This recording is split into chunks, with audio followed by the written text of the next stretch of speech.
A Arquidiocese de Joinville apresenta Programa Vida Pastoral. Leitura e reflexão do Evangelho, entrevistas, notícias, aniversariantes do clero e a vida dos santos. Programa Vida Pastoral. A apresentação, Padre Edmilson Conzatti. Olá, querido povo de Deus, estamos iniciando mais um programa Vida Pastoral. É a nossa Arquidiocese de Joinville, caminhando em unidade, pastoreio e comprometimento. Estamos na edição de número 462 do nosso programa e quero cumprimentar a todos os ouvintes que estão aí ouvindo o nosso programa Vida Pastoral. Os ouvintes da Rádio Arca da Aliança FM 93.9, Voz do Bom Pastor de Guaramirim na frequência 87.9. São José de Mafra, FM 96.9. E as web rádios na Presença de Deus de São Francisco do Sul, Vida Nova de Jaraguá do Sul e Santa Rosa de Lima da paróquia Cristo Ressuscitado do bairro Floresta. Cumprimento também a você que nos ouve pelo Spotify e YouTube. E quero dar um alô também à equipe de comunicação que está hoje aqui com o padre, o Júlia. Muito bem-vindo, Júlia. Obrigado, padre. Olá, povo de Deus, você que está em casa. É uma alegria estar com você mais um dia no programa Vida Pastoral. E estamos na expectativa, daquilo que o Senhor vai nos falar nesta manhã. E também que o padre quer cumprimentar a Júlia, que está aqui conosco. Olá, padre! Olá a todos os ouvintes do programa Vida Pastoral. É uma alegria estar mais uma vez em mais uma edição do nosso programa, edição de número 462. O programa está evoluindo, né? Que bom que O programa está evoluindo. E... Padre, seja bem-vindo de novo, né? Muito obrigado. Eu estava até com saudade já internacional, dos nossos ouvintes e também de trabalhar com vocês aqui no programa Vida Pastoral. Afinal, já são 2 programas que o padre não estava mais, né? E agora a gente está aí de novo com vocês para transmitir a palavra de Deus e também as novidades da nossa Arquidiocese de Joinville. Mas, padre, para as pessoas que estão escutando o nosso programa entender um pouquinho mais, a gente falou brevemente com o padre Ronque nas outras semanas, né? A gente falou para ele que ele foi o substituto oficial do programa. E ele falou que ele pode vir sempre se quiser. Então, ele comentou um pouquinho que o senhor estava acompanhando Dom Francisco nessa viagem até Roma para buscar o palio. Mas a gente já conversou aqui nos bastidores sobre como foi. Mas pra quem tá escutando o programa, como é que foi esse momento? Como é que foi essa viagem? Conta um pouquinho pra gente.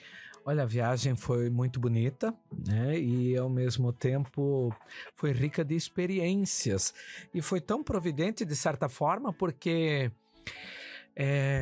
nós tínhamos feito uma programação de alguns lugares, já que íamos ficar alguns dias a mais, porque chegamos um pouco antes e saímos um pouco depois da missa em que seria feita a imposição do palio no Dom Francisco. E na ida a gente tinha feito uma determinada programação. E na medida que ia passando os dias, a programação foi sendo alterada, sabe? E tinha uma das datas que a gente ia visitar as catacumbas. E eu pensava, tomara que a gente vá nas catacumbas de São Calixto, porque... ano passado, quando fui a Roma, não estava aberta as catacumbas de São Calixto. E aí eu fui nas catacumbas de São Sebastião, que foi uma riqueza muito grande. O que são as catacumbas? As catacumbas eram os lugares bem subterrâneos onde estão sepultados, ou, aliás, não estão mais sepultados, mas foram encontrados arqueologicamente onde os cristãos costumavam a sepultar. Os romanos, nos tempos pagãos, já também sepultavam dessa forma. Mas depois os cristãos, foram também fazendo isso. Então tem uma riqueza histórica muito grande. Então, alguns símbolos cristãos estão assim pintados nessas catacumbas. Por exemplo, a âncora é um símbolo muito presente, que é um símbolo cristão, e nas catacumbas de São Sebastião você encontra num determinado lugar assim na parede inscrito assim a âncora. Depois também um outro símbolo é o peixe. Quando que a gente pesquisa na internet assim os símbolos mais rudimentares de peixes, eu pude visualizar aquela imagem que a gente encontra na internet lá nas catacumbas de São Sebastião. Então, muito bacana isso. E são as pinturas originais. São as pinturas originais, sim. da onde foram sepultados assim os primeiros cristãos, os que tinham proximidades com os apóstolos, inclusive, e tudo mais, né? E aí, esse ano eu pensei, tomara que vamos nas catacumbas de São Calixto, já que não deu pra ir na outra vez. Só que quando a gente vai, a primeira que a gente vai acaba sendo a de Domitila, que eu também tentei ir algumas vezes ano passado, mas na de Domitila sempre que eu ia, ou estavam falando em inglês, né, ou em alemão. E são duas línguas que eu não domino.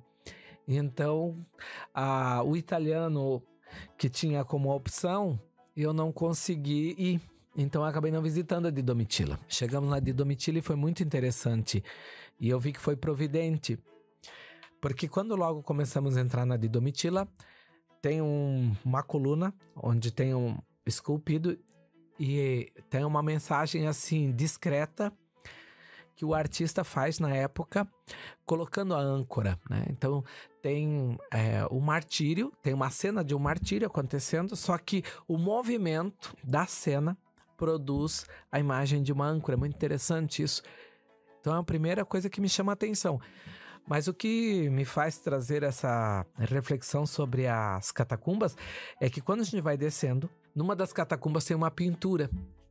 E tem uma mulher retratada nessa pintura. E a historiadora, então, que vai trazendo para nós as informações, menciona que ela era uma mulher muito próxima a Pedro. Por isso foi chamada de Petrolina. Não que era o nome dela, mas que foi dado o nome de Petrolina em vista da proximidade que ela tinha com o Pedro, a comunhão que ela tinha com o apóstolo Pedro. E por isso ela é retratada com o pálio. Então nós tivemos, isso foi na sexta-feira, o Dom recebeu o pálio no domingo. Então eu disse, olha só, tivemos uma catequese, né, a respeito do pálio, antes de receber ainda o pálio, porque nós sabíamos de todo o contexto do pálio pela liturgia, que é símbolo de comunhão com o Pedro, com o Papa, né? Que essa intimidade é feita de lã de ovelha, que é abençoado no dia de Santa Inês, lá em janeiro, tudo bem. Que o bispo usa sobre os ombros, porque é o pastor que carrega as ovelhas, etc. Tudo. Mas esse conhecimento lá da igreja primitiva, do pálio como comunhão com o Pedro, que isso já tinha um significado lá da igreja primitiva, isso eu não conhecia ainda. E o que me chama a atenção, padre, é porque isso que o senhor tá falando, né? E essa relação é representada uma mulher com o pálio, né?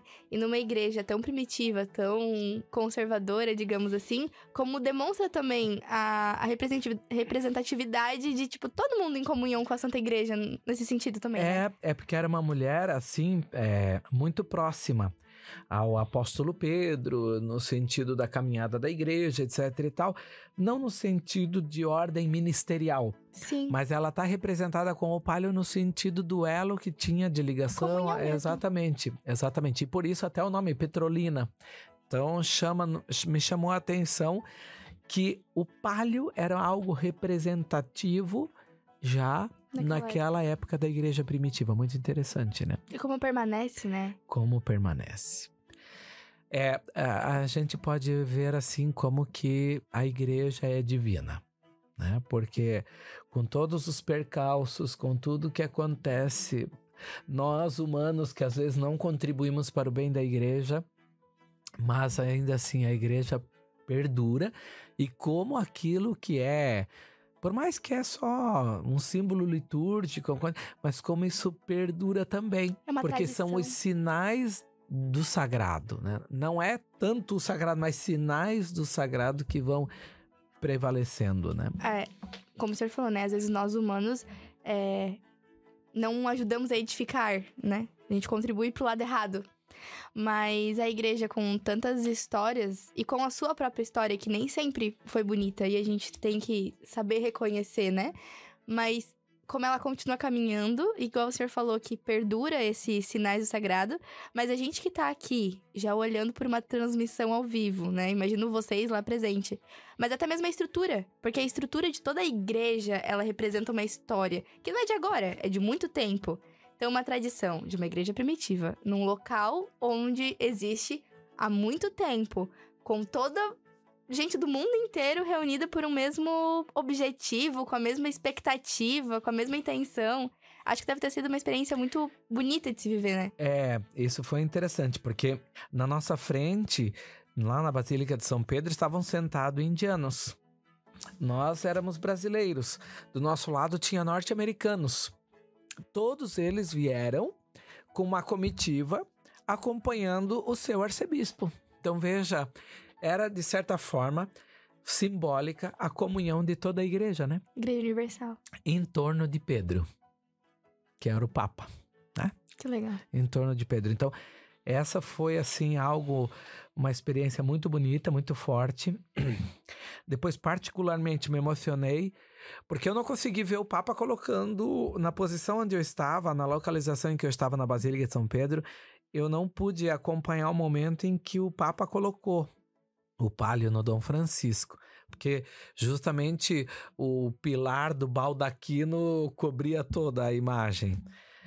Mas a hora que eu via o Dom Francisco subindo os degraus assim da escada para chegar até o altar, até o presbitério lá, para receber aquilo, foi assim algo que me emocionou e me fez ver assim, poxa, Dom Francisco vai completar esse ano 20 anos de bispo, né?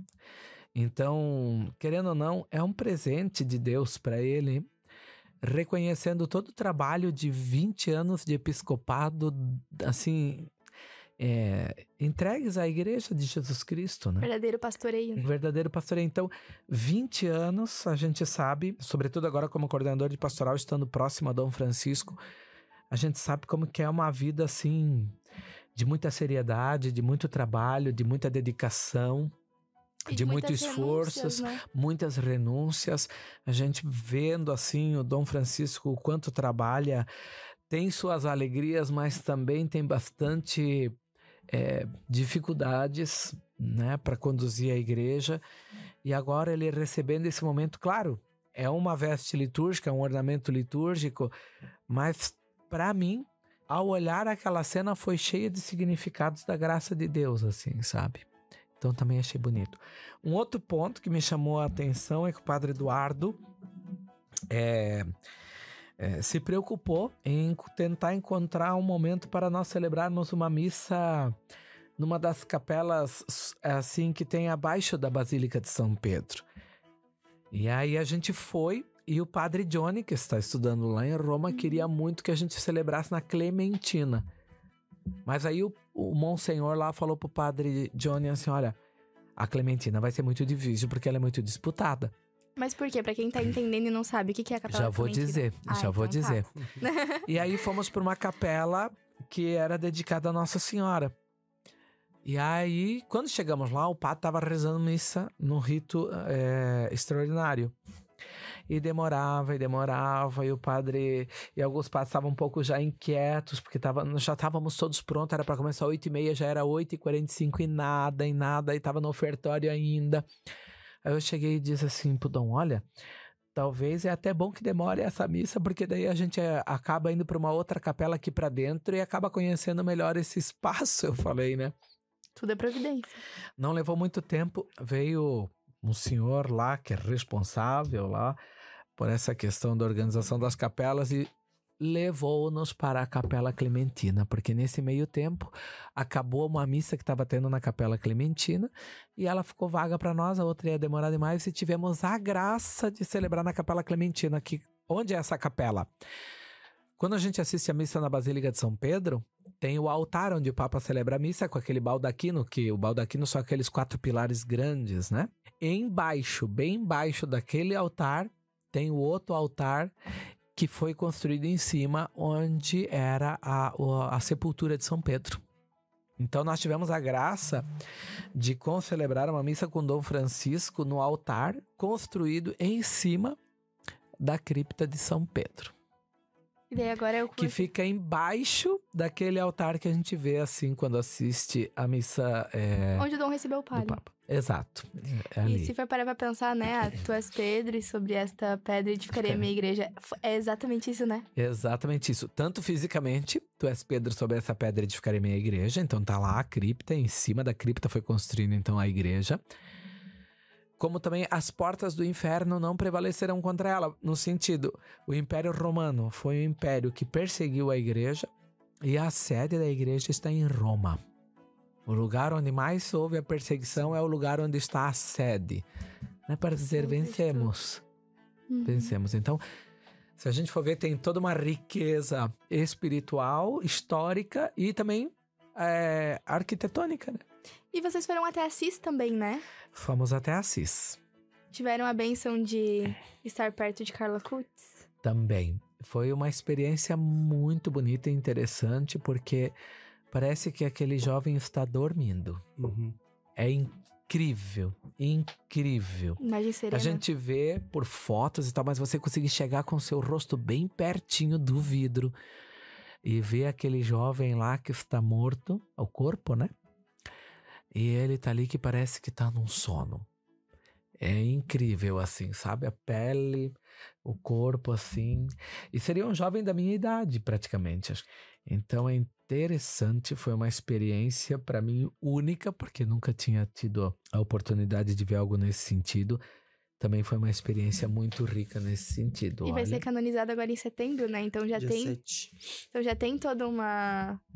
Enfim, uma história em volta, um sentimento, né? E testemunhos de milagres, porque para ele ser canonizado... E o milagre aconteceu no Brasil, né? Pois é. Então, assim, nós temos né? Porque precisa de mais de um milagre, mas é interessante, né? Você está ali vivendo aquele momento, foi muito bacana. E depois em Assis também, né? Que ali tem toda a história do Francisco reconstrói a minha igreja, e ali a gente também acaba vendo assim muita história, né? E como tudo foi acontecendo, você estar no lugar onde que Francisco recebe essa revelação, por assim dizer, da parte de Deus, de reconstruir a igreja, o que era, e tá lá, né? A igreja foi construída em cima da igrejinha onde que ele reconstruiu, que depois ele entendeu que não era essa reconstrução que era para acontecer. Então, muito interessante também, muito interessante. E pra gente finalizar, o senhor falou várias vezes sobre a imposição do palio, né? Com a imposição, o núncio não virá mais para nossa arquidiocese, é isso mesmo, padre?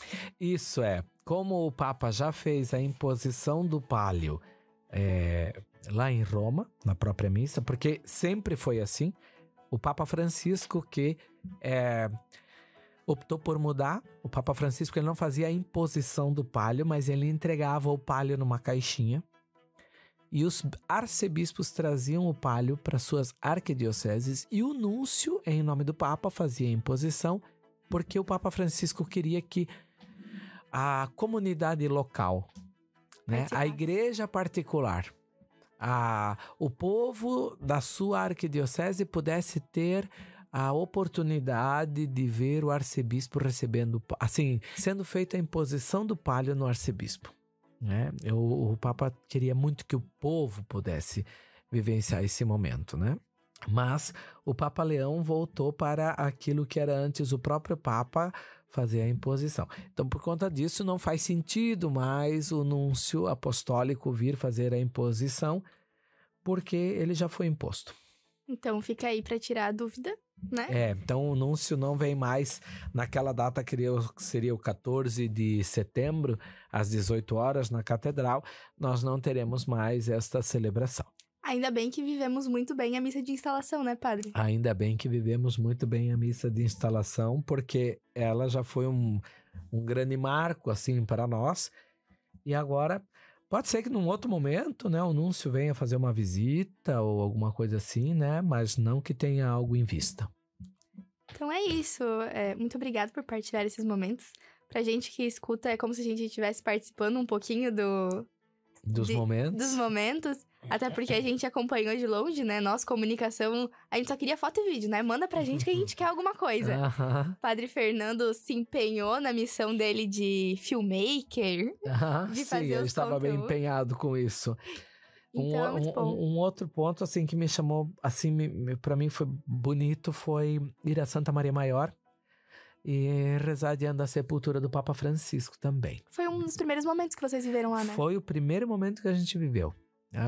Nós estávamos hospedados próximos a Santa Maria Maior. Então, o primeiro ato nosso foi ir até a Santa Maria Maior e lá rezarmos diante da sepultura do Papa Francisco, que, olha, dizem que triplicou o número de gente que vai visitar a Basílica por conta da sepultura do Papa, né? Do Papa que está sepultado lá. O Dom pôde ficar mais próximo à sepultura, né? Ele conseguiu se ajoelhar diante da sepultura. Nós já não conseguimos, né? Porque lá bispo e arcebispo, né? Tem oportunidades melhores do que nós padres, né? Mas é assim. Imagina quantos padres tem, né? Exato. Então o arcebispo e os bispos, obviamente, são tratados de uma maneira diferente lá. E aí ele conseguiu, então, poder se ajoelhar lá. Nós rezamos onde a fila passa. Mais uma vez, padre, obrigada por compartilhar. Acho que foi uma experiência muito marcante pra vocês, mas pra gente também. E vocês fazem parte de toda essa história junto com o Dom Francisco. Então é bom ouvir esses relatos, esses momentos, porque é através disso que a gente vai saber como ficou marcada a história da nossa arquidiocese. Eu ainda num determinado momento falei assim, olha, hoje nós temos o padre José Longen, o padre Bertino, o Monsenhor Bertino, o Monsenhor Juca, que são os anais da história da nossa arquidiocese, né? Eu espero um dia ficar bem velhinho, porque eu vou dizer assim, olha, o primeiro arcebispo, eu fui lá junto buscar, então assim, eu fiz parte dessa história, é algo muito ímpar, assim, né? Eu falei, olha, lá estava comigo o padre Fernando Baraúna, o padre Gélio, o padre Vilney, padre Eduardo. Nós estávamos vivenciando esse momento juntos lá com o primeiro arcebispo, né? Então, eu fiz parte desse momento da história e acho que a gente até deveria relatar isso, porque o dia que a gente não estiver mais aqui, alguém vai poder ter conteúdo de como foi esse primeiro momento. Essa edição do programa Vida Pastoral já tem que ficar salva numa pasta especial. Exato, de porque relatos. se torna histórico, que daqui 100 anos, quando fizer 100 anos de arquidiocese, vamos buscar alguma coisa, a gente já não vai mais estar vivo aqui. Então daqui 100 anos, quando alguém estiver ouvindo esse programa, vai saber que a gente já pensou lá na frente. Exatamente. Mas então é isso, a gente tenta e vai planejar para quem sabe no próximo programa trazer algum relato, algum áudio, até mesmo do Dom Francisco, falando sobre o encontro dele com o Papa. Que daí foi uma situação muito particular dele, né, padre? E acho que seria bacana ouvir o Dom Francisco falando sobre isso também. Com certeza. E agora, não menos importante, vamos dar atenção também à palavra de Deus, né? Então o padre convida você a pegar a sua Bíblia e localizar lá o Evangelho de Lucas, capítulo 10, versículos de 25 a 37. Lucas 10, de 25 a 37. Leitura da Palavra de Deus. Naquele tempo, um mestre da lei se levantou e, querendo pôr Jesus em dificuldade, perguntou: Mestre, que devo fazer para receber em herança a vida eterna? Jesus lhe disse: O que está escrito na lei? Como lês? Ele então respondeu: Amarás o Senhor teu Deus de todo o teu coração e com toda a tua alma, com toda a tua força e com toda a tua inteligência, e ao teu próximo como a ti mesmo. Jesus lhe disse: Tu respondestes corretamente. Fazei isto e viverás. Ele, porém, querendo justificar-se, disse a Jesus: E quem é meu próximo? Jesus respondeu: Certo homem descia de Jerusalém para Jericó e caiu nas mãos de assaltantes. Estes arrancaram-lhe tudo, espancaram-no e foram-se embora, deixando-o quase morto. Por acaso um sacerdote estava descendo por aquele caminho. Quando viu o homem, seguiu adiante pelo outro lado. O mesmo aconteceu com o levita. Chegou ao lugar, viu o homem e seguiu adiante pelo outro lado. Mas um samaritano que estava viajando chegou perto dele, viu e sentiu compaixão. Aproximou-se dele e fez curativos, derramando óleo e vinho nas feridas. Depois colocou o homem em seu próprio animal e levou-o a uma pensão, onde cuidou dele. No dia seguinte, pegou 2 moedas de prata e entregou-as ao dono da pensão, recomendando: Toma conta dele. Quando eu voltar, vou pagar o que tiveres gasto a mais. E Jesus perguntou: Na tua opinião, qual dos 3 foi o próximo do homem que caiu nas mãos dos assaltantes? Ele respondeu: aquele que usou de misericórdia para com ele. Então Jesus lhe disse: vai e faze a mesma coisa. Palavra da salvação. Glória a vós, Senhor.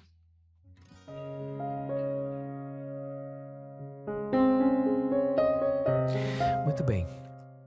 Como eu já falei em outros momentos a respeito do Evangelho, apesar de tantas informações, apesar de tanto conteúdo que Jesus nos ensina e fala a respeito do Evangelho, eu acho que aquela fala dele sintetiza tudo. Né? Eu vos dou um novo mandamento, que vos ameis uns aos outros assim como eu vos amei. Né? Amar o Senhor teu Deus de todo o teu coração, com toda a tua força, todo o teu entendimento e ao próximo como a ti mesmo. No fim, é nisso que se resume o Evangelho. Hoje, vemos mais uma vez esse Evangelho falando do amor ao próximo. E quem é o meu próximo? Aquele, né, a quem usou de misericórdia. Então, nós somos convidados a usar de misericórdia com todos. Né? E o que é usar de misericórdia? Né?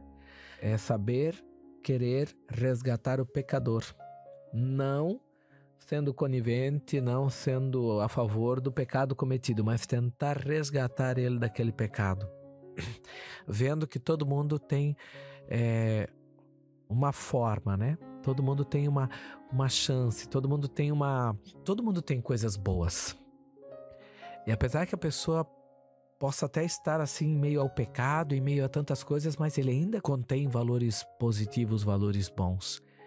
Jesus é aquela pessoa que no meio de toda a lama, de toda a sujeira, de todo o pecado, ele vai lá, consegue entrar dentro do coração da pessoa, pega aquilo que a pessoa tem de bom e resgata ela de todo aquele lixo, de todo aquele pecado e de toda aquela lama, ele tira e faz a pessoa ter uma vida nova a partir daquilo ali. Isso é que faz Jesus. E nós precisamos aprender dele isso, né? Olhar para uma pessoa que talvez está no pecado, está numa situação difícil, tentar encontrar aquilo que ela tem de bom, a virtude que ela tem, mas que às vezes está... Sabe quando que um fogo, ele assim já esmureceu todo? Sobraram só as cinzas, mas se a gente for soprar as cinzas, ainda lá embaixo tem uma brasa, né, que está ali acesa. Então nós temos que assim conseguir fazer com que a gente tire essas cinzas, né, do pecado, da situação que se encontra a pessoa, para encontrar aquela brasa e fazer de novo aquela brasa da virtude acender e reacender no coração daquela pessoa, para que ela possa assim, por assim dizer, ressuscitar, né, ter vida nova. Então, agir de misericórdia é isso, né? E nós nem sempre, né, conseguimos ter este olhar de misericórdia, por isso às vezes acabamos julgando as pessoas, tendo determinadas atitudes que não convêm. E às vezes porque as pessoas são um pouco diferentes de nós, a gente não se simpatiza tanto, então a gente já age de uma maneira aqui, mas isso é errado. Não é assim que deveria agir um cristão. E agir de misericórdia também é agir com amor, e um amor sem esperar nada em troca. Assim eu quero finalizar. A gente olha esse samaritano, que samaritano e judeu não se conversavam. O samaritano não se preocupou em perguntar assim, você é judeu ou é samaritano? Não. Ele simplesmente viu a pessoa ali caída, ferida. Ele dá uns primeiros socorros com aquilo que ele tinha, com tudo aquilo que ele tinha, e depois se preocupa em levar para uma hospedagem, e ele ainda diz, olha, cuida, quando eu volto, eu vou acertar a diferença. Ou seja, realmente foi um amor gratuito, sem esperar nada em troca. Nem sabia mais se o cara... ele ia se reencontrar com o cara para cobrar, olha, aquela vez te ajuntei e fui lá, paguei a hospedaria e comprei uns remédios e tudo mais, agora, ou então assim, ó, custou tanto, tá? Não. E outra, ele podia só simplesmente ter dado uma água, ter dado uma curada ali nas feridas, dado uma ajeitada e deixado o cara ali. Não. Saiu da rota, saiu do caminho que estava fazendo, parou. botou, acolheu e levou para um lugar e pagou tudo ainda, né? Então, realmente é uma gratuidade que a gente não consegue mensurar, né? Não só pelo valor financeiro que estava em jogo, que a palavra de Deus nem diz, mas o gesto, né? Para, atende, dá os socorros, acolhe, carrega, leva para algum lugar, se preocupa. Depois vai dar atenção ao trabalho que ele tinha pela frente, ao que ele tinha que continuar, né, a vida dele. Ele parou, olha, ele estava indo, sei lá, fazer um comércio, ele estava indo a trabalho, ele para, resolve, valoriza primeiro a vida e depois toma todos os cuidados, segue para o trabalho e ainda na volta, olha a preocupação de certa forma, na volta é que ele ainda vai lá ver se ficou devendo alguma coisa, etc e tal. Então, é um coração livre. Quando nós lemos a passagem de Gálatas 5:1, vai dizer, é para a liberdade que Cristo nos libertou, esta é a liberdade. É um exemplo que nós podemos encontrar ali de liberdade. Alguém que muda a rota da sua vida para praticar a caridade.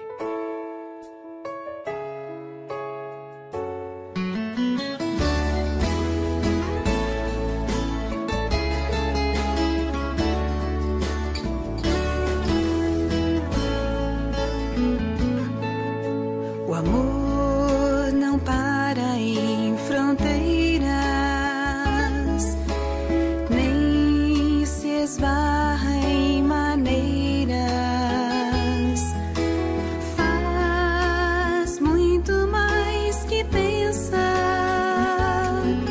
supera qualquer diferença.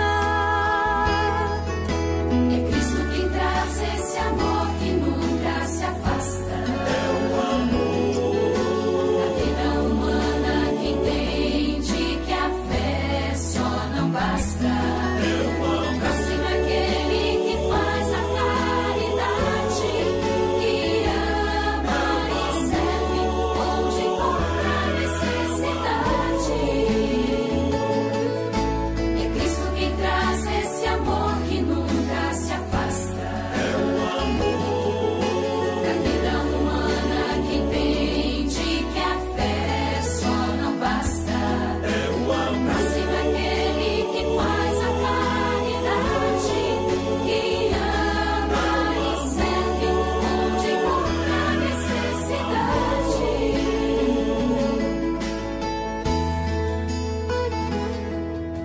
O amor não reconhece idade e respeita as realidades. Socorre, anima e dá vida. A justiça tem nele guarida. É Cristo quem traz esse amor que nunca se afasta.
Padre, isso me lembrou muito. Essa semana a gente gravou um vídeo sobre Santa Paulina.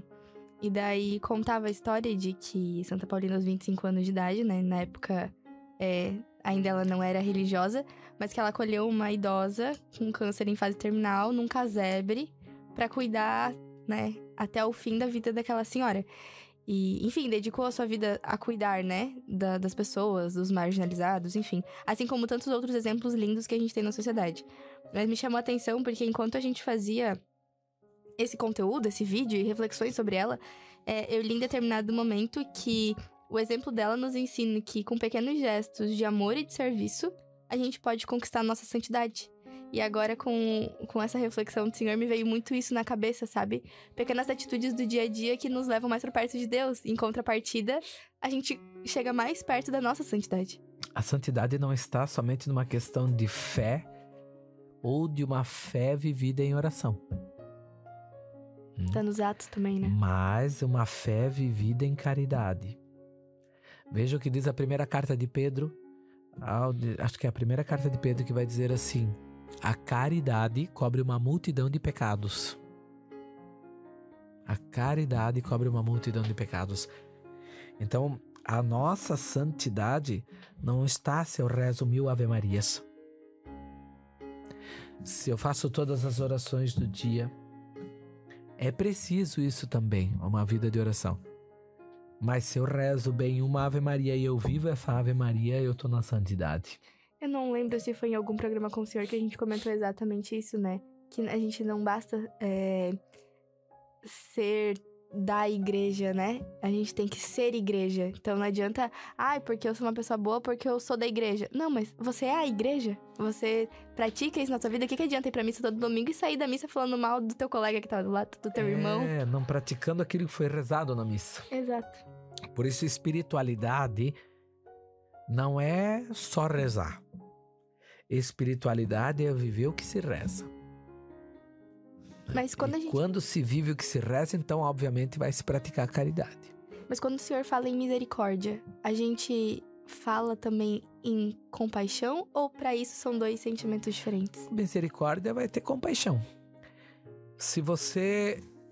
Quando você tem pena de uma pessoa, por exemplo, o bom samaritano. Se ele tivesse tido pena, ele teria passado pelo samaritano e disse: olha só, coitado. E teria ido embora. Agora ele teve compaixão. Ou seja, ele se colocou no lugar daquele cara. Nossa, imagina. Vai vir a noite, pode vir a chuva. Esse cara tá meio ali inconsciente, ferido, machucado. Como é que vai ficar esse cara, hein? Né? Vem a poeira, vem tudo, e se acontece alguma outra coisa, e se vem mais gente assaltando. Sei lá, nós temos que parar além das letras do Evangelho. Nós temos que nos colocar dentro da cena do Evangelho, né? Tentar imaginar como estava ferido aquela pessoa, a ponto deles pegar e limpar as feridas, colocar, sei lá, no jumentinho dele, no burrico dele, no animal que ele estava, para poder ir até a cidade. A preocupação de arrumar uma hospedaria. Às vezes a gente fica até meio assim, você tem que ir para um lugar, mas vou pernoitar onde? O hotel tá caro. Para nós. E esse cara pagou, vamos dizer assim, o hotel pro outro ficar hospedado com alguém cuidando ainda. Né? Então assim, ou então levar alguém para um hospital e pagar no particular os dias de alguém no hospital particular. Foi o que fez o bom samaritano. Para um judeu que ele não gostava. Ele não olhou quem era, né? Não olhou quem era. Não olhou quem era. Então, assim, ele só praticou a caridade. E a dinâmica financeira que Jesus coloca ali é porque geralmente quando pega no bolso da gente, a gente freia. Dói. Dói, porque quando fala em mexer no dinheiro da gente, a gente fica um pouco assim. É de todo ser humano isso. E ele não, Jesus toca na dimensão do dinheiro, porque não, ele não só deu a ajuda de limpar as feridas, mas parou o ritmo de trabalho dele para se preocupar com o outro. Parar o ritmo de trabalho no mundo que nós estamos hoje é perder dinheiro. Ele parou o ritmo de trabalho, foi ajudar. Depois foi levar para uma hospedaria. Tudo isso está implicando em perder dinheiro. São horas paradas. Olhando matematicamente, hoje no mundo capitalista, da indústria, do comércio, né? Meu funcionário parado é dinheiro rodando. Que eu tô perdendo.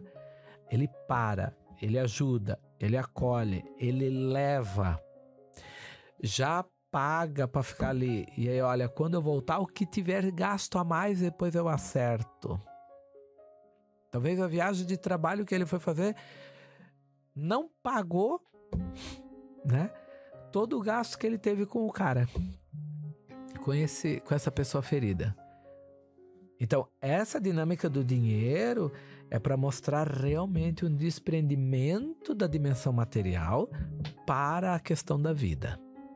E a gente não consegue fazer isso no dia a dia, né, padre? É muito difícil, né? As pessoas, elas têm dificuldade com essas questões que nós ficamos muito presos. Por isso que tem uma passagem que vai dizer assim: vós não podeis servir a Deus e ao dinheiro. O dinheiro, ele deve ser para as nossas necessidades, mas não deve ser o nosso Deus, o nosso ídolo.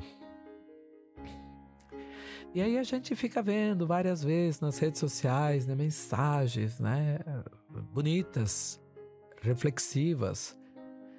Gasta-se a vida inteira para ganhar dinheiro, depois gasta o dinheiro para comprar remédio para manter a vida, não sei o que. Mas a gente não sai dessa inércia. Falar é fácil. Olha só que vídeo interessante. Então, mas nós não saímos dessa inércia. Nós continuamos trabalhando porque tem que juntar dinheiro, porque eu quero carro, porque eu quero uma casa, porque eu quero agora mais uma casa na praia, porque eu quero mais não sei o que lá. E assim a gente vai. Não viveu. E enquanto isso não viveu. Os filhos estão crescendo, a gente não vê. Os pais estão envelhecendo e a gente não dá carinho e atenção. Os irmãos estão passando, cada um vai e daí sai. Não, eu quero... Aqui no Brasil não dá mais, eu quero procurar um lugar em outro lugar. Vai para um outro país, vai longe da família, fica longe da família. Às vezes vai perder algum ente querido, não consegue nem voltar. Sei lá, eu reflito muito sobre essas coisas, assim, Esses dias me chamou muita atenção. Eu tava vendo um vídeo, agora como eu tô nessa vida esperando novembro chegar pra poder casar, né? Tudo que aparece pra mim em rede social é tudo sobre casamento, né? Desses dias eu tava vendo um vídeo que falava sobre esse quesito financeiro também, até porque é uma decisão que envolve muitos custos, né? Então, quando decide tomar esse passo envolvendo casa nova, envolvendo casamento, você sabe que muita parte da sua renda se destina a isso. E isso causa preocupações. Se o ser humano falar que não, tá mentindo, porque a nossa vida é baseada nisso. Então, por mais que a gente tava falando no café ontem de manhã aqui no trabalho ainda. Por mais que a gente confie na providência, né, que a gente vê as coisas acontecer, você tem medo. E daí era um vídeo que falava assim que muitas vezes a gente não busca realizar esses desejos nessa situação, o casamento, por falar que não tem condições, que não tem dinheiro, que não dá, que é muito caro, enfim. Mas que o dinheiro, a dívida, as coisas a gente dá um jeito, a gente recupera. Mas tem muita gente que tá esperando também pra viver com a gente esse momento e que isso não espera. O tempo não vai ficar parado. O dinheiro a gente vai recuperar. A vida, a saúde, quem tava aqui com a gente, não. Exato. E daí isso me chamou muita atenção. E depois a forma como a gente vai viver. Porque, por exemplo, o casamento em si não exige milhões em flores. Pode ter flores. A gente sabe que é um momento especial e coisa e tal. Mas agora, percebam que tudo que é do sacramento foi comercializado. Sim. Se tu fala a palavra casamento, o valor já sobe 5 vezes mais. Exato. Sim, eu nem falo mais que é pra casamento, só falo a data. Porque o que acontece? Porque daí a moda agora é essas flores pro casamento, é esse tipo de vestido, é esse tipo de... Aí os testemunhas têm que vir com essas cores, porque agora as modas são essas cores, porque não sei o que, O casamento não é isso. É muito mais. A celebração do casamento não é isso, né? Depois o comemorar com os familiares. O que importa pra nós é os familiares estarem aí reunidos.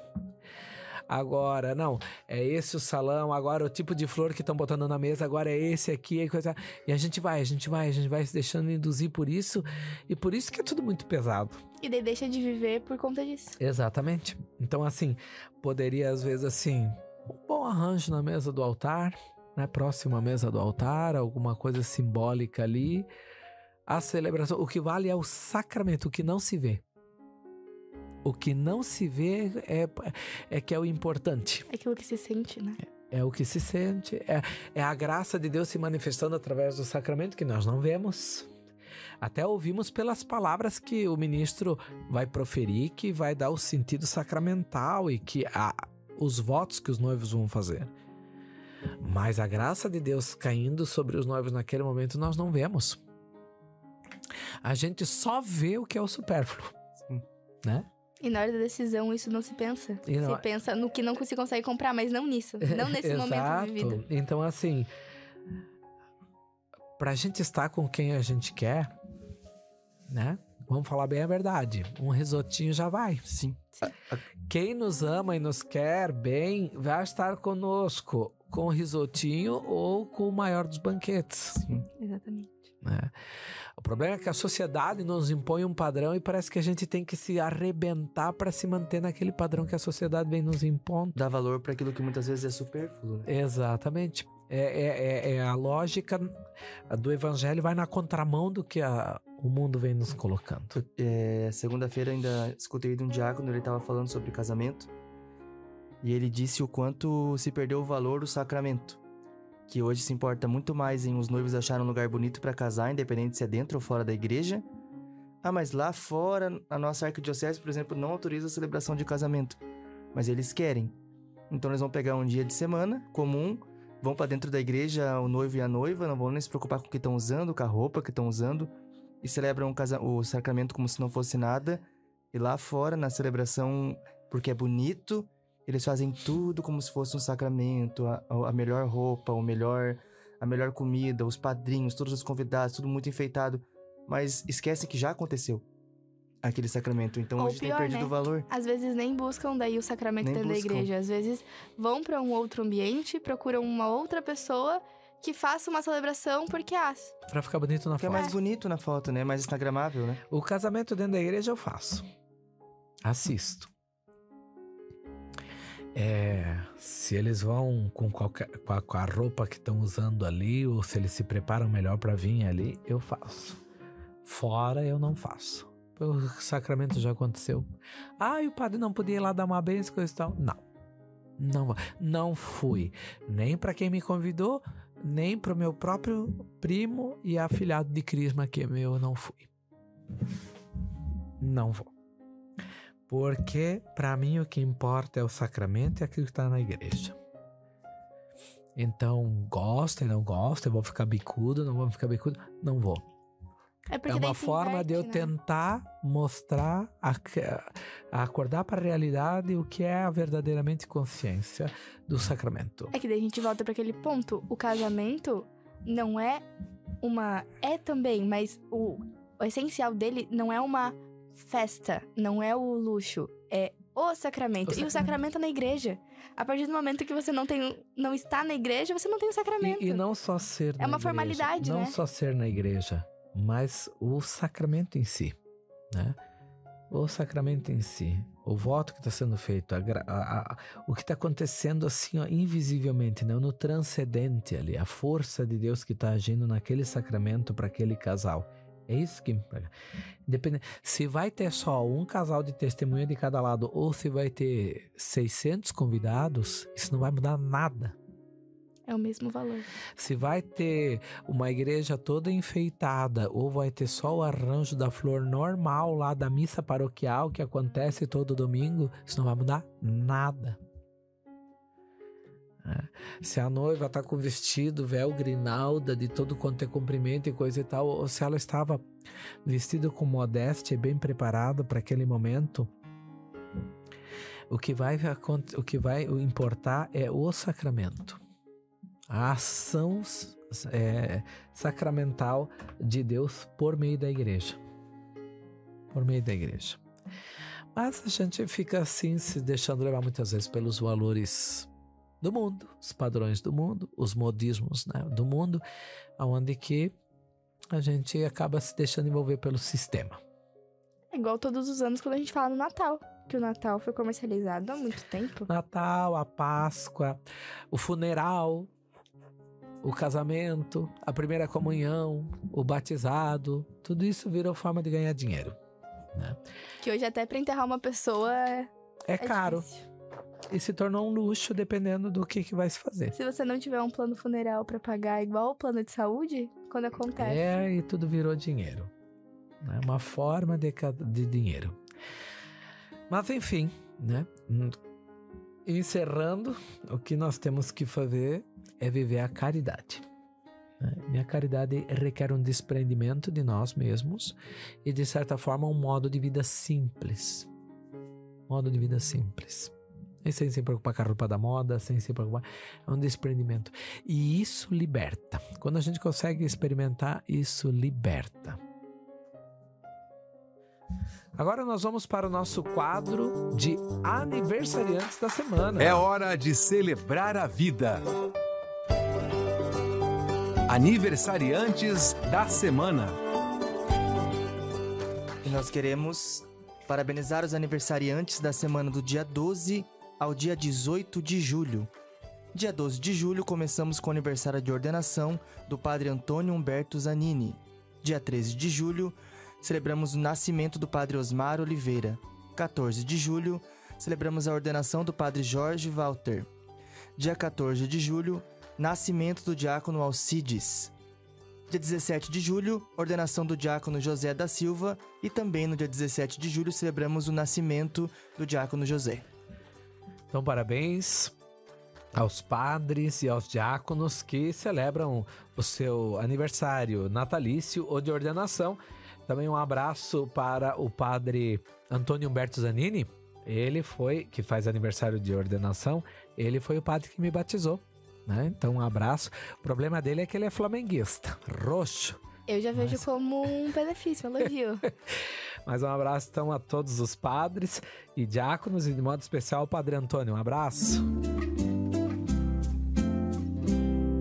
O bom samaritano, ao vê-lo, teve pena e curou suas feridas, e curou suas feridas. Feliz de quem pensa no pobre e no fraco, o Senhor o liberta no dia do mal. O Senhor vai guardá-lo e salvar sua vida. O Senhor vai torná-lo feliz sobre a terra.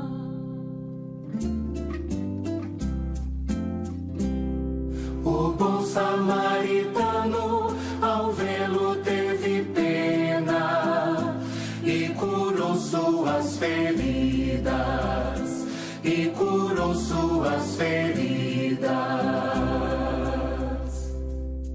Deus irá ampará-lo em seu leito de dor e lhe vai transformar a doença em vigor.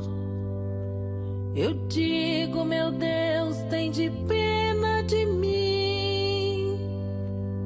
Curai-me, Senhor, pois pequei contra vós.